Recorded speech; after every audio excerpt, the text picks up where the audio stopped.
Hello students, आज हम पढ़ेंगे क्लास 12 मैट्रिक्स में मल्टीप्लिकेशन ऑफ टू मैट्रिक्स का इंट्रोडक्शन। यहाँ पे स्टार्ट करते हैं। मल्टीप्लिकेशन ऑफ मैट्रिक्स, दो मैट्रिक्स का मल्टीप्लिकेशन। तो प्रोडक्ट जो है दो मैट्रिक्स का, दो मैट्रिक्स हमारे पास ए और बी दो मैट्रिक्स दिए हुए हैं, तो दोनों मैट्रिक्स का प्रोडक्ट इज डिफाइंड किया जाएगा if number of column of matrix A के number of column is equal to the number of row of matrix B. दो मैट्रिक्स की जो मल्टीप्लाई की जानी है ए और बी की, तो ये केवल जब पॉसिबल है अगर पहला मैट्रिक्स यानी ए के जो नंबर ऑफ कॉलम्स है वो दूसरे मैट्रिक्स यानी कि बी के नंबर ऑफ रो के बराबर हो। स्टूडेंट्स, आज हम मैट्रिक्स में मल्टीप्लिकेशन ऑफ मैट्रिसेस यानी दो मैट्रिक्स का मल्टीप्लिकेशन का डिस्कस करेंगे। यहाँ पे शुरू करते हैं। The product of two matrices A and B is defined if number of column of A is equal to number of row B। यानी कि दो मैट्रिक्स हैं ए और बी, उन दोनों का प्रोडक्ट में फाइंड करना है। तो जो पहले मैट्रिक्स ए और दूसरा मैट्रिक्स बी हो गया, तो पहले मैट्रिक्स के जो नंबर ऑफ कॉलम होंगे, पहले मैट्रिक्स के नंबर ऑफ कॉलम दूसरे मैट्रिक्स के नंबर ऑफ रो के इक्वल होंगे, तभी दोनों की मल्टीप्लाई को हम डिफाइन कर सकते हैं। ये अगर ऐसा कंडीशन नहीं होगी तो दोनों की मल्टीप्लाई को पॉसिबल करना मुश्किल हो जाएगा। तो अगर दोनों के यानी कि पहले मैट्रिक्स का नंबर ऑफ कॉलम और दूसरे मैट्रिक्स के नंबर ऑफ रो अगर आपस में इक्वल हैं, तो हम इसको डिफाइन कर सकते हैं। जैसे दैट इज एक मैट्रिक्स हमने ए लिया, इसमें ए आई जी, इसका ऑर्डर हो गया एम बाई एन, इसका ऑर्डर हो जाएगा एम बाई एन का। और दूसरा मैट्रिक्स हो गया बी, इसका ऑर्डर हो गया एन बाई पी का। इसमें नंबर ऑफ कॉलम हो गए, नंबर ऑफ कॉलम हो जाएंगे एन, और इसमें नंबर ऑफ रो हो जाएगी एन। दोनों में ही एन है, दोनों का जो नंबर ऑफ कॉलम और नंबर ऑफ रो जो है वो दोनों का सेम है। यानी कि पहला मैट्रिक्स है ए आई जे, यहाँ पे एम बाई एन, इसका नंबर ऑफ कॉलम हो गया एन। दूसरा मैट्रिक्स बी, इसमें नंबर ऑफ रो हो गया एन। दोनों में ही नंबर ऑफ यानी कि इसका नंबर ऑफ कॉलम और इसका नंबर ऑफ रो दोनों सेम है, तो दोनों की मल्टीप्लाई हम डिफाइन कर सकते हैं ए बी। इस तरीके से हम इसको डिफाइन कर देंगे। अगर दोनों का ऑर्डर सेम नहीं होगा तो हम इसको डिफाइन नहीं कर पाएंगे, और जो मल्टीप्लाई करने वाला मैट्रिक्स निकल के आएगा उसका हो जाएगा A B is new matrix निकल के आएगा मल्टीप्लाई करने के बाद। A B is new matrix of order M by P. जो नया मैट्रिक्स निकल के आएगा उसका ऑर्डर हो जाएगा एम बाई पी। एक एग्जाम्पल लिया, जब मैट्रिक्स ए इक्वल टू ये हो गया 1 - 1 2 0 3 4, दूसरा मैट्रिक्स हो गया बी 2 7 - 1 1 5 4। पहले मैट्रिक्स का ऑर्डर हो जाएगा यहाँ पे 2/3 और दूसरे मैट्रिक्स का ऑर्डर जाएगा 3/2। दोनों में पहले मैट्रिक्स का नंबर ऑफ कॉलम और दूसरे मैट्रिक्स का नंबर ऑफ रो दोनों ही सेम है, दोनों की मल्टीप्लाई हम कर सकते हैं। कैसे करेंगे, यहाँ लिखेंगे ए बी।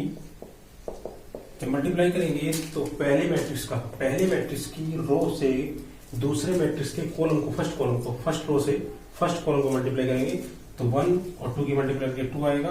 फिर प्लस का साइन लगाना है, और फिर -1 इसका सेकंड एलिमेंट और इसका सेकंड एलिमेंट, तो -1 और -1 की मल्टीप्लाई +1 हो जाएगी। फिर प्लस लगाना है और 2 की मल्टीप्लाई 5 के साथ, तो 2 5 जा 10। उसके बाद फिर से फर्स्ट रो और सेकंड कॉलम, तो यहाँ 1 7 जा 7, -1 और 1 की मल्टीप्लाई आएगी -1, और 2 की 2 4 जा 8। उसके बाद सेकंड रो और फर्स्ट कॉलम फिर से, तो 0 की मल्टीप्लाई 2 के साथ 0, प्लस 3 की मल्टीप्लाई -1 के साथ यानी कि माइनस हो जाएगा -3, प्लस 4 की मल्टीप्लाई 5 के साथ यानी कि 20। फिर सेकंड रो सेकंड कॉलम, तो 0 की मल्टीप्लाई 7 के साथ 0, प्लस 3 1 जा 3, प्लस 4 4 जा 16। इसको सोल्व कर देंगे तो ए भी इक्वल टू निकल के आ जाएगा, ये हो जाएगा 13, ये हो जाएगा 17, और ये तुम्हारा हो जाएगा 14, और दूसरा हो जाएगा 19। ये हमारा फाइनली आंसर निकल के आ जाएगा। ए मैट्रिक्स था 2/3 का, बी मैट्रिक्स था 3/2 का। दोनों का जो है पहले मैट्रिक्स का नंबर ऑफ कॉलम दूसरे मैट्रिक्स के नंबर ऑफ रो के बराबर है, दोनों की मल्टीप्लाई को डिफाइन कर सकते हैं। ए बी मल्टीप्लाई करते हुए इसको रो को कॉलम के साथ, फिर यहाँ पे फिर दोबारा से इसी रो को इसी कॉलम के साथ यहाँ पे, फिर से सेकंड रो को फर्स्ट कॉलम के साथ यहाँ पे, फिर अगेन सेकंड रो और फर्स्ट सेकंड कॉलम यहाँ, उसका इसको कैलकुलेशन करके ये फाइनल आंसर निकल के आ जाएगा। नेक्स्ट एग्जाम्पल है ए इक्वल टू 6 9 2 3, इसका ऑर्डर हो गया 2/2 का। दूसरा मैट्रिक्स है 2 6 0 7 9 8, इसका ऑर्डर हो जाएगा 2/3 का। तो यहाँ पे हम ए बी को डिफाइन कर सकते हैं। ए बी इज डिफाइंड, यहाँ पे ए बी डिफाइंड हो जाएगा क्योंकि दोनों में पहले मैट्रिक्स का नंबर ऑफ कॉलम दूसरे मैट्रिक्स के नंबर ऑफ रो के बराबर है। लेकिन बट यहाँ पे B A need not to be defined, not be defined.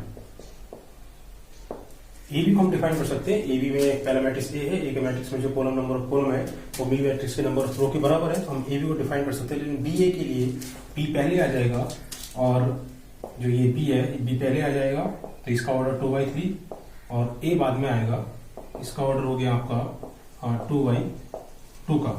तो पहले मैट्रिक्स का नंबर ऑफ कॉलम दूसरे मैट्रिक्स के नंबर ऑफ रो के बराबर नहीं है, तो इसलिए हम बी ए को डिफाइन नहीं कर सकते हैं, ए बी को हम डिफाइन कर सकते हैं। तो इसका मतलब ये हो गया कि अगर दो मैट्रिक्स हमें ए और बी दिए हुए हैं तो दोनों मैट्रिक्स में अगर हम मल्टीप्लाई करेंगे, उनका अगर मल्टीप्लाई ए बी डिफाइन हो जाता है, ए मैट्रिक्स हमारे पास है, बी मैट्रिक्स हमारे पास है, अगर ए बी डिफाइन हो जाता है तो ये जरूरी नहीं है कि बी ए को भी हम यहाँ पे डिफाइन कर सकते हैं। उसके लिए जरूरी है कि नंबर ऑफ कॉलम और नंबर ऑफ रो आपस में बराबर हो जाए।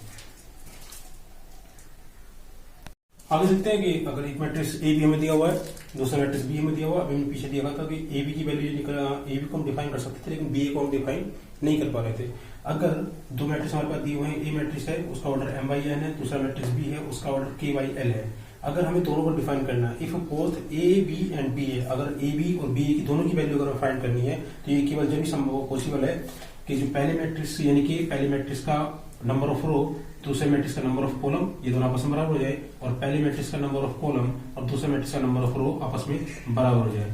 अगर दो मैट्रिक्स हमें दिए हुए हैं, एक का ऑर्डर m/n है और दूसरे का ऑर्डर k/l है, और हमें अगर डिफाइन करना, हमें वैल्यू निकालनी है ए बी की भी और बी ए की भी, हमें इन दोनों की वैल्यू अगर निकालनी है तो केवल जब भी पॉसिबल है कि अगर पहले मैट्रिक्स का नंबर ऑफ रो दूसरे मैट्रिक्स के नंबर ऑफ कॉलम के बराबर हो और पहले मैट्रिक्स का नंबर ऑफ कॉलम दूसरे मैट्रिक्स के नंबर ऑफ रो के बराबर हो। अगर ये कंडीशन बन जाती है तो हम ए बी को भी डिफाइन कर सकते हैं, ए बी की वैल्यू फाइंड कर सकते हैं और बी ए की वैल्यू को भी फाइंड कर सकते हैं। दोनों की वैल्यू फाइंड करने के लिए m यानी कि m बराबर l के और k बराबर n के होना कंपलसरी है।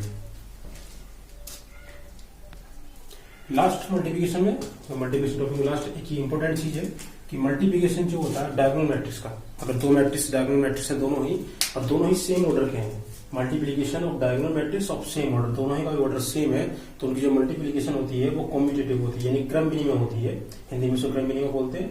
दोनों का मल्टीप्लिकेशन डायगोनल मैट्रिक्स के, दोनों ही डायगोनल मैट्रिक्स का जो मल्टीप्लिकेशन, दो डायगोनल मैट्रिक्स का जो मल्टीप्लिकेशन है, अगर दोनों ही मैट्रिक्स सेम ऑर्डर के हैं तो उनकी जो मल्टीप्लिकेशन है वो कॉम्यूटेटिव होगी, यानी क्रम विनिमय होगी। जैसे कि हमने एक मैट्रिक्स लिया ए, ये डायगोनल है कि डायगोनल वाले एलिमेंट है, उसके अलावा के एलिमेंट दोनों 0 है, 2/2 का इसका ऑर्डर है। सेम एक मैट्रिक्स हमने बी लिया, उसमें भी डायगोनल एलिमेंट है, उसके अलावा बाकी सब जो है हमारे पास 0 है और इसका भी ऑर्डर 2/2 है, दोनों ही सेम ऑर्डर के हैं और दोनों ही डायगोनल मैट्रिक्स है। तो हम ए बी की वैल्यू अगर यहाँ फाइंड करेंगे तो ए बी की वैल्यू हमारी आएगी यहाँ पे 3 और यहाँ 0 हो जाएगा, क्योंकि 1 की मल्टीप्लाई 0 में करेंगे और 0 की मल्टीप्लाई 4 में करेंगे तो यहाँ पे 0 आना है, और यहाँ पे 1 की मल्टीप्लाई 3 में करके 3 आया और 0 की मल्टीप्लाई में 0 करके 0 आना, तो ऐड करके 3 बचेगा। सेम सेकंड रो की फर्स्ट कॉलम में करेंगे तो 0 की 3 में 0 हो जाना है और 2 की 0 में करेंगे तो ये भी 0 हो जाएगा। इसी तरीके से सेकंड रो की सेकंड कॉलम में करेंगे तो 0 की मल्टीप्लाई 0 के साथ 0 रहेगा और 2 की मल्टीप्लाई 4 के साथ करेंगे तो 8 और 8 और 0 को ऐड करके कितना आ जाएगा 8। सेम अगर हम बी ए निकालते हैं तो फर्स्ट रो फर्स्ट कॉलम 3 की मल्टीप्लाई 1 के साथ और 0 की मल्टीप्लाई 0 के साथ 0 हो जाएगा, तो यानी केवल यहाँ से 3 बचेगा ऐड करके। सेम ऐसे यहाँ पे 0 की मल्टीप्लाई 3 की मल्टीप्लाई 0 में और 3 की मल्टीप्लाई 0 में करेंगे, 2 की मल्टीप्लाई 2 में 0 की मल्टीप्लाई 2 में करेंगे तो ये भी 0 हो जाएगा। इसी तरीके से सेकंड रो की फर्स्ट कॉलम में 0 की मल्टीप्लाई 1 में 0 और 4 की मल्टीप्लाई 0 में तो ये भी 0, पूरा 0 कंप्लीट हो गया। फिर सेकंड रो सेकंड कॉलम 0 की मल्टीप्लाई 0 में प्लस 4 की मल्टीप्लाई 2 में तो 4 2 8। तो यानी कि देखने में आता है कि दो डायगोनल मैट्रिक्स, अगर दोनों ही मैट्रिक्स जो है डायगोनल है और दोनों ही सेम ऑर्डर के हैं तो उनकी मल्टीप्लाई चाहे आप इस तरह से निकालें, ए बी की मल्टीप्लाई करें या फिर बी यहाँ फाइंड करें, दोनों ही वैल्यू यहाँ पे डिफाइन हो जाएंगी। ए बी को भी हम फाइंड कर सकते हैं और बी ए को भी हम फाइंड कर सकते हैं और दोनों ही वैल्यू जो आएंगी वो सेम आएंगी, दोनों ही आपस में क्या आएंगे बराबर आएंगे। ये मल्टीप्लिकेशन ऑफ मैट्रिक्स का टॉपिक यहाँ पे कंप्लीट हो गया। इसके बाद हम एक्सरसाइज नेक्स्ट वीडियो में एक्सरसाइज करेंगे 3.2 मैट्रिक्स की चैप्टर नंबर 3 की एक्सरसाइज 3.2 को शुरू करेंगे।